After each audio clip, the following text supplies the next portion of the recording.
Membership of a reenactment society meant a busy and active life for Bob Ainsworth and his young family. Oh, I've done plenty of things in the army, then left the army, became a truck driver and was driving trucks. But out of the blue, an accident at work left him disabled. I was driving down the outside of Leeds, carrying a shipment of sheet metal, and got cut up, and the steel came through the back of the cab. Life had stopped. He didn't really have anything to look forward to. I always used to try and say, well, look, you know, we've got the girls, you've got me, you're not on your own, but it doesn't help. But if Bob's life had changed, his home in Queensbury hadn't. Life in Queensbury wasn't particularly easy. 3 bedrooms, mid-terrace, door threshold at the front, door threshold at the back, narrow doors. So basically I was living in the living room and kitchen. Quite horrible.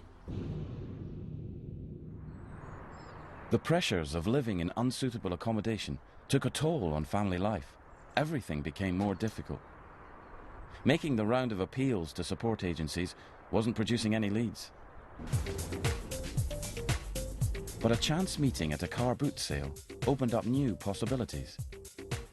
I was doing a car boot with my wife, and we just happened to park next door to where Bob was parked, really, well, Bob's wife, and we got chatting, how you do, you know, and she was telling us about Bob's difficulties, and the house they were in just wasn't suitable at all, and he was suffering depression, and she were really worrying about him.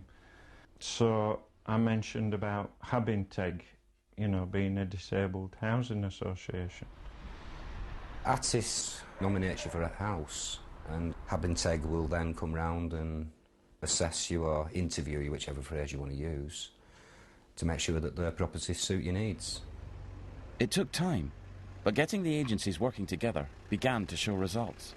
Life's good now, life's good. Yeah, it's great. Because I've got a top house. What's really changed family life is having their living space and access built around Bob's needs. I've got a bedroom just behind me, kitchen, rolling shower beneath the stairs. I've got a stair lift that'll take me upstairs to go to the family bathroom, 3 bedrooms. All the doors are wheelchair accessible. It's just great. Westwood Park is part of a large mixed-tenure housing development in Bradford. It's a new scheme that includes 3 wheelchair standard houses and 3 lifetime homes. Well, my understanding of the lifetime home is that, irrelevant of the age of the person coming into it or their physical impairment, so whether they're able-bodied or completely wheelchair-bound, the house will meet their needs or can be adapted very easily to fulfil all their needs that they need.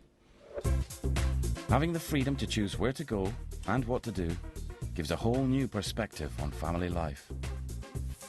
He's got like his own freedom, whereas before he was like confined into one room, and he said it felt like he was in prison, but he could like do what he wanted, but he had to be with someone, and he couldn't be like on his own. Yeah, because our steps were really, really steep.